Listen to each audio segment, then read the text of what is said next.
Cette vidéo est sponsorisée par ma propre entreprise. Découvrez Tellington, l'application de Superflame Studio qui vous permet d'écouter des fictions audio originales, pensées dès l'écriture pour être écoutées. Sur Tellington, vous retrouverez toutes les Superflame Stories et plus encore, avec des histoires qui n'ont jamais été diffusées sur YouTube. Les démons d'Hugo, qui racontent comment un jeune homme qui se met à entendre des voix se rend compte qu'il est l'hôte de 4 démons élémentaires. Un conte envoûtant, dans lequel vous croiserez Andrew Bennett.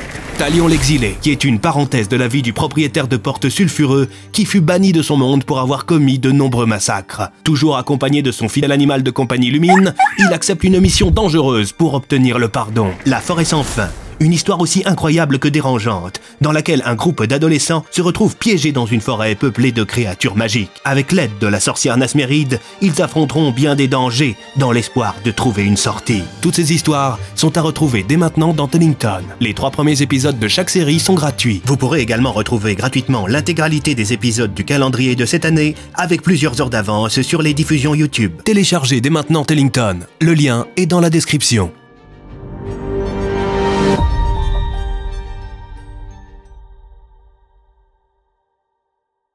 Bonjour à tous, je suis content de vous revoir. J'espère que vous allez bien, que vous avez apprécié l'épisode précédent et que vous apprécierez tout autant celui-ci. Servez-vous un petit chocolat chaud, installez-vous confortablement, fermez les yeux et laissez-vous guider par le son de ma voix. Mes amis, nous repartons ensemble pour Marmottin. Soyez les bienvenus dans le 8e chapitre de cette Superflame Story.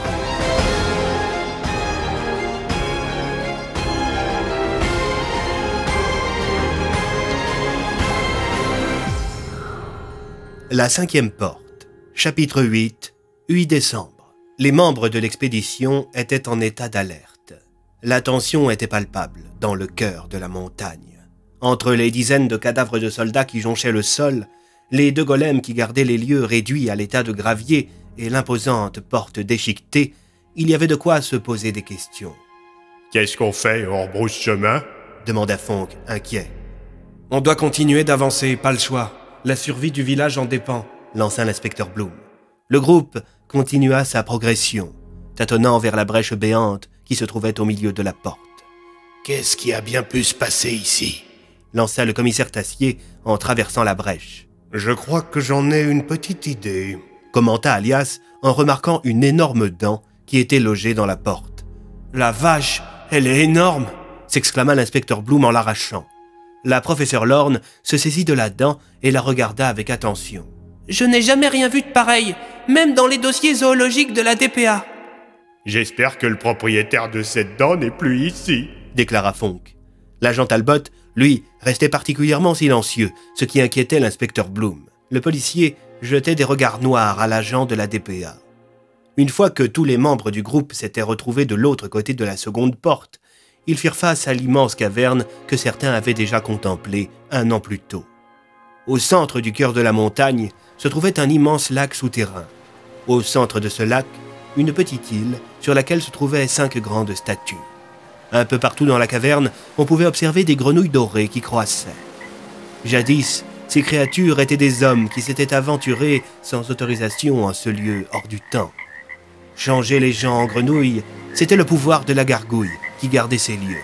Et justement, depuis l'arrière d'un rocher qui jonchait la porte, on entendait une petite voix tremblante. « Pitié, surtout, ne faites pas de bruit !»« Entendu, gargouille ?» lança Alias à voix basse. « Il ne faut surtout pas qu'il se réveille !»« Qui ne doit pas se réveiller ?» lança Bloom. « La créature !» Soudain, on entendit un énorme ronflement résonner dans la caverne. « Comment se fait-il que nous ne voyons pas cette créature ?» demanda Tassier. « Il prend la couleur des rochers. Il est à quelques mètres de nous. Pas de bruit. »« Vous ne pouvez pas le changer en grenouille ?» s'enquit Alias. « Impossible.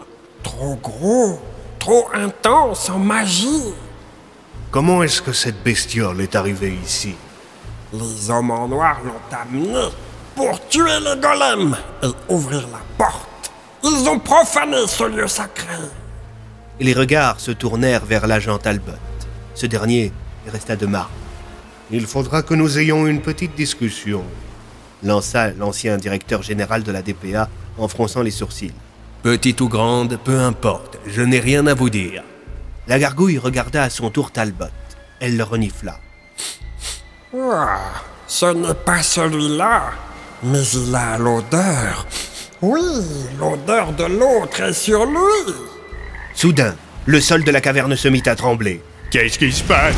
Demanda Fong, inquiet, tandis qu'Oswald se réfugiait près de lui. C'est l'ombre d'Ocre. Sale bête. Elle se retourne dans son sommeil. Ce n'est pas une très bonne chose. En entendant ces mots, Émilie Lorne eut une réflexion. Attendez, le monstre auquel nous avons affaire est une ombre d'ocre? J'ai déjà lu des documents faisant référence à cette créature. C'était dans le livre de Nicolas Boglov.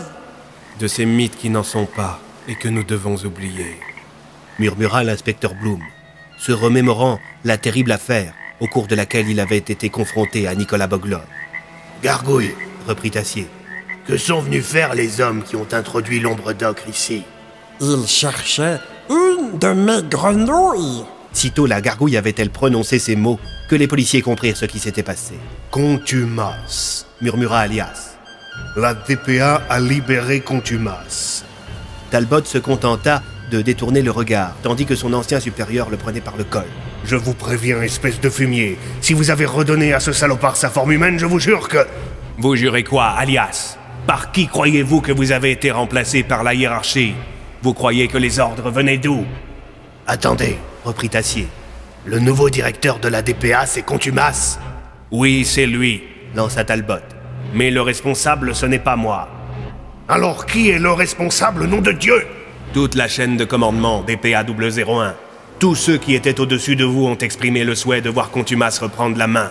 D'où cette opération risquée, au cours de laquelle nous l'avons récupéré. Mais j'ai créé cette organisation.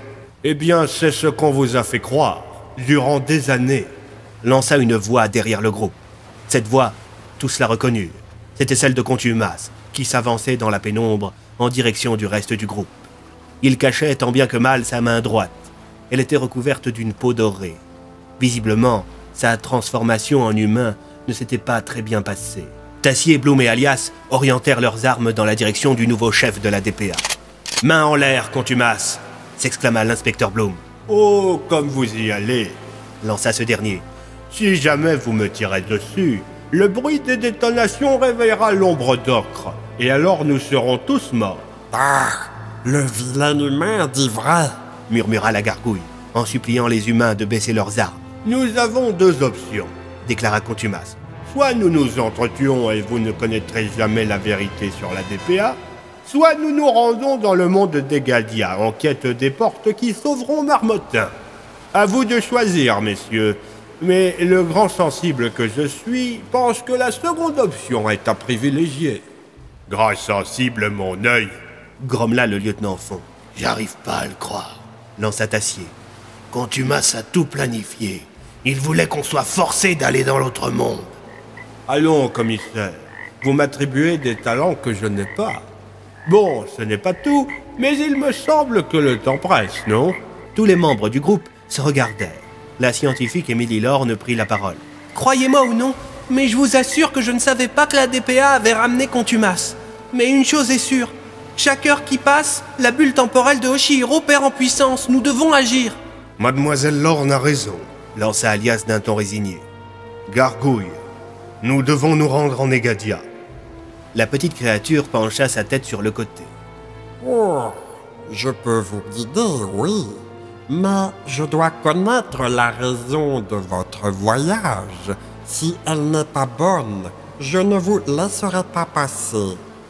Une si petite créature qui fait preuve de tant d'audace, lança Contumace avec dédain. Oswald passa devant le groupe et s'approcha de la gargouille. Il se mit à bredouiller quelques mots dans la langue ancienne. Dokipa, ayuda a Kubo Clano, ayuda Dokipa Gargouille. La gargouille pencha de nouveau la tête. Ainsi donc, c'est le clan Akubo qui vous envoie. Intéressant. Vous nous guiderez, gargouille? Demanda Alias. Voyons voir. Oui, je vous guiderai. Ça fera 7 plumes d'or. Comment ça, cette plume d'or? C'est quoi ces histoires? J'ai déjà lu un livre faisant référence à des plumes d'or, Déclara Lorne. Il me semble qu'il s'agit d'une sorte de monnaie. Oswald sortit de sa poche le petit sac en cuir que lui avait donné Oshihiro. Il s'agissait en réalité d'une bourse. À l'intérieur se trouvaient des petites pièces en or frappées d'une plume. Le vieux propriétaire de porte sourit. « Oh, ravioli !» s'exclama-t-il en distribuant des pièces à tout le monde. Le sac en contenait une dizaine. Il lui en restait 3. Chacun donna sa pièce à la gargouille, et cette dernière, satisfaite, invita les humains à la suivre au bord du lac souterrain qui recouvrait le centre de la caverne. Faites attention, humains. Soyez discrets. Il ne faut pas réveiller l'ombre d'ocre. Visiblement, la créature était assoupie juste à côté du lac. À tâtons, les membres de l'expédition se rapprochèrent de l'étendue d'eau. « Et maintenant, que devons-nous faire ?» demanda Contumace. La gargouille se contenta de sourire. Elle claqua des doigts et l'eau du lac commença à s'agiter, formant un tourbillon. Et voilà! Le passage est ouvert, humain. Attendez, mais je sais pas nager, moi. Lança le lieutenant Fonk. Inutile de savoir nager. Déclara la gargouille. Il suffit de vous laisser porter par le courant. Et alors, vous irez en Negadia.